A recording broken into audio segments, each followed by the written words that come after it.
Are you a woman over 40 or over 50 and you are wanting to take better care of yourself, get to a space where you are comfortable with yourself as far as health-wise? If that's you, this video is for you.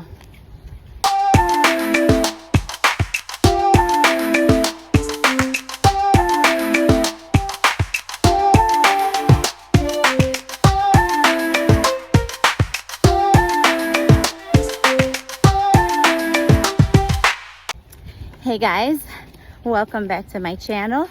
If you're new here, my name is Olivia. I am an author, a writing coach, and a speaker. And in today's video, I want to talk to you about health.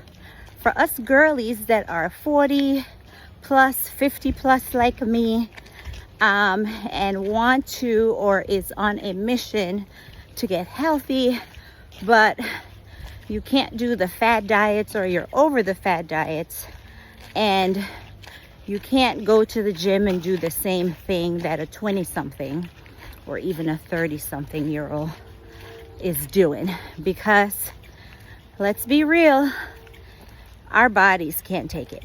Personally, my body can't take it. So it's my husband's birthday weekend. He turned 55 yesterday, and today is the day after. We're on a hike coming up on 3 miles, and we're doing it together. He's right ahead of me, and this older couple stopped me on this hiking trail and was asking about my weighted vest. This is one of the tips I want to talk to you about today. Is maybe a year ago, maybe a little bit longer than a year ago, I first learned about the benefits of a weighted vest from Carlene Johnson.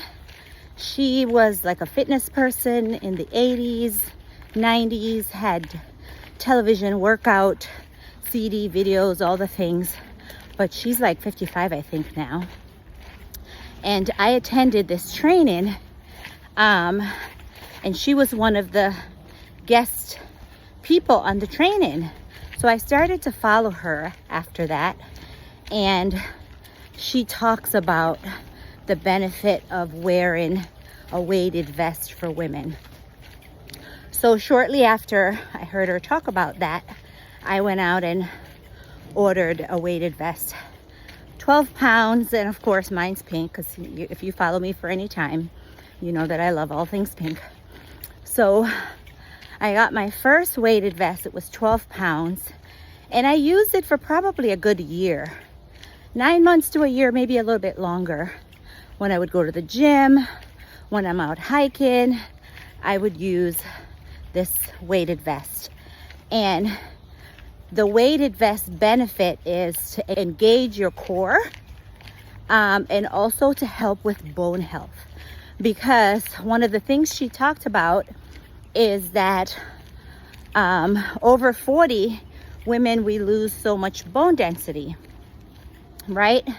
So for me, it's not an issue, because when I get my annual physical, my doctor does a full panel, and nothing has came back saying that my bone density is low or I have brittle bones or anything like that.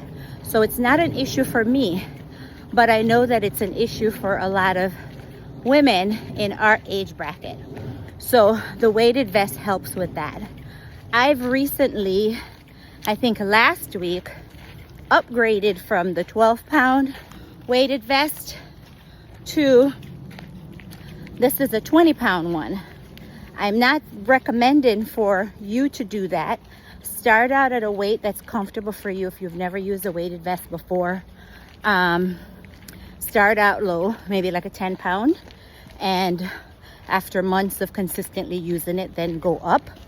But for me, because I'm working out consistently and I'm lifting at the gym, I went from 12 pounds to 20 pounds and I feel good. This is probably my third time using this 20-pound weighted vest. And again, I feel good. Today I'm out hiking with my husband and we're coming up on mile 3 and I feel good. So the weighted vests give you a more intense workout, right? I'm not at the gym jumping up and down, you know, doing like high intensity. I put it on and I get on the treadmill and I walk for 45 minutes. That's a part of my daily workout 3-4 times a week. And today, like I said, we're coming up on mile 3. So I am highly recommending a weighted vest for girls over 40 for the benefits of engaging your core, the benefit of intensifying your workout, elevating your heart rate. You know, I'm a little bit winded, if you could tell. Elevating your heart rate while you're working out, and to help with, you know, having strong bones. Another thing for me, for us to stay healthy is on the outside, right? So I'm wearing this little sun hat here. I, in my 20s, was like a sun baby. I was out laying out on the beach all day with my friends, overseas, in Florida, all the things. It's not good for our skin, even if we put on all of the sunscreen, all the minerals, all the things, right? Even if we do all of those things, you know, prolonged exposure in the sun is not in your best interest. So when I'm going on hikes and it's summer, springtime, I have a hat on. Something like this, a pink one. They have all different kinds. Just find something that you like. If you're gonna be outside for more than, you know, 5-10 minutes, yes, put on your sunscreen. I never leave my house without sunscreen, even in the wintertime. In the summertime or the springtime, I double up my efforts. I put on way more sunscreen and I wear a hat to protect my face from the sun, and I have long sleeves on. So the hiking path that I'm on is kind of shaded right now, but there are parts that are open. And so the shaded part, if I'm really hot, I will take my long sleeve sweatshirt off, and, you know, just to kind of feel the air on my skin some. But I never go hiking without layers on my arms and my legs. Even my pants, it's like a 3/4 length one. It's not a full length one. I don't go hiking in shorts because I'm in Michigan. We've got ticks and stuff that I'm not into, and they carry certain kinds of diseases that I want no business of. So I typically cover up my skin when I'm out in nature, and I'm a nature girl. Another thing is I want to talk about sleep. Sleep is so essential for really everybody. But I noticed, like, in my 20s, I could survive on like 4 hours of sleep and felt fine the next day. I can't do that now. I need a good 7 or more hours of sleep consistently to wake up and feel refreshed, to wake up and feel not tired. So if you can figure out how to get 7 or more hours of sleep in your day, go for it. I'm also a napper. So I work from home and I do the bulk of my work in the morning and mid-afternoon. And then after that, not every day, but I need like a power nap. And I take all the vitamins, the multivitamins and all that. My husband lays them out. I do all that. You know, I drink my water. Not as much as I'm supposed to. I'm a work in progress in that department. But I feel like I'm doing really good. But another thing that I love to do is I'm a tree hugger. I've always been a tree hugger. I've always loved to walk barefoot someplace clean with grass or sand. I've always loved that. It made me like feel happy. It make me feel closer to God. It just uplift my mood. I've always loved that. I never understood the science behind that until recently. I did a little dipping, a little researching, and find out about, it's called grounding. It's the electromagnetic waves through the earth, right? And so I didn't have that head knowledge before about that. But recently I bought a grounding map that I've been using at home. It's a small one. I have it right by my chair, and I do at least 20 minutes on it. I have my teenage son. He's 17. He uses it every day too. So that sensation, that happy feeling I got from hugging trees and walking barefoot into someplace that's clean, I get that same sensation from using my grounding mat. So I encourage you, if you're a girly over 40 and you're trying to, improve your health, in taking those little baby steps, those 1% changes that add up, look into a grounding mat. You will love it, for your brain health, for your physical health, just for like your emotional health. I feel super great about it. Another thing I've been doing too is I discovered red light therapy and infrared therapy, which I've been using those.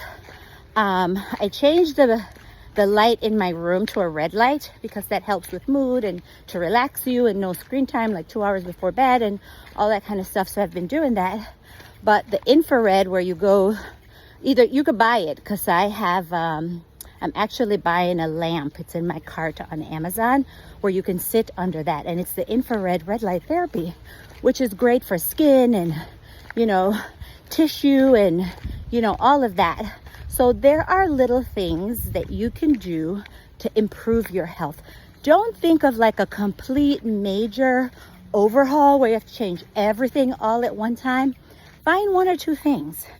Implement that in your daily routine. When you get to about 21 days, then add another, 1 thing here or there, right? Until you are at a space where you're having that compound health benefits, because you've changed multiple things, right? Another thing that works really great for me is low carb diet, and typically 1 meal a day. I usually do like the 18 hours intermittent fasting and just 1 meal a day. I'll have my maca coffee in the morning that my husband makes me, and then I'll go and just try to do 1 meal anywhere between say 4 and 6 p.m. And that has helped me. I'm not saying that that's the only thing that works. I'm saying for me, that's the thing that is consistently work. So give it a go. Whether you're gonna do an all raw diet, or you're gonna do a mixture of healthy proteins and fruits and vegetable, whatever you pick. But give intermittent fasting a go, and then consider some of the other things I talk about here. But I want to thank you so much for stopping by my channel today. I'm enjoying this beautiful, I think it's 80 degrees here, hike, my first hike of the season, and my husband's with me. He's usually not with me for a lot of my hiking. It's usually me and my boys. He's usually at work, but it's his birthday weekend. So we are doing the compound thing, right? Birthday celebration, quality time, just me and him, no kitties, and out here enjoying nature. Have a great day, guys. Bye.